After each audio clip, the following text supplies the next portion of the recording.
Thomas Soto. Et c'est avec Anissé Mbida. Anissé, dans une chambre d'hôpital, en général, on voit toujours un tas de machines, d'écrans qui surveillent évidemment l'état de santé du patient. Eh bien, vous nous dites que tout ça, c'est bientôt terminé. On pourrait les remplacer par une simple caméra. Oui, avouez que ce serait quand même pas mal de ne pas être obligé de nous coller des électrodes partout sur le corps ou de nous mettre le doigt dans une pince là pour connaître notre pouls ou notre taux d'oxygène. Et bien, c'est exactement ce que proposent les ingénieurs de la société OxyHealth. Ils ont créé un programme qui arrive à mesurer les signes vitaux comme la fréquence cardiaque, le rythme respiratoire ou l'oxygénation, tout ça à distance avec une simple caméra numérique. Une simple caméra, mais est-ce que c'est fiable, Anissé ? Oui, des tests viennent d'être réalisés dans un hôpital. On a installé les deux aux patients, les capteurs classiques et la caméra. Pour comparer donc. Et 2 à 3 battements par minute près, les résultats étaient quasiment toujours les mêmes. Alors évidemment, je parle de 2 à 3 battements par minute près. L'objectif n'est pas d'avoir des mesures ultra précises de signes vitaux, mais plutôt d'être capable de détecter des anomalies et les envoyer des alertes comme ça aux médecins. Mais comment ça marche ? Expliquez-nous le...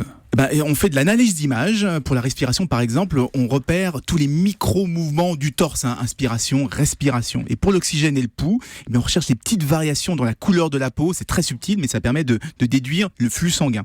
Mais qu'est-ce qui se passe alors quand on dort, quand on est sous la couverture, lumière éteinte ? Ça marche aussi. Ça marche aussi. La caméra bascule en mode infrarouge et là, on analyse tous les mouvements des draps. Donc, personne ne viendra vous réveiller pour être sûr que vous êtes encore vivant. Et 2, c'est beaucoup moins invasif que les électrodes, les capteurs et tous les câbles. Donc peut-être que nos chambres d'hôpital deviendront un jour un peu plus cosy au lieu d'aujourd'hui on a des espèces de chambres laboratoires, salles informatiques avec des écrans qui font bibi partout. Moi je veux un truc cosy comme à la maison. Et voilà pour ce progrès étonnant. Merci beaucoup Anissé Mbida et à lundi.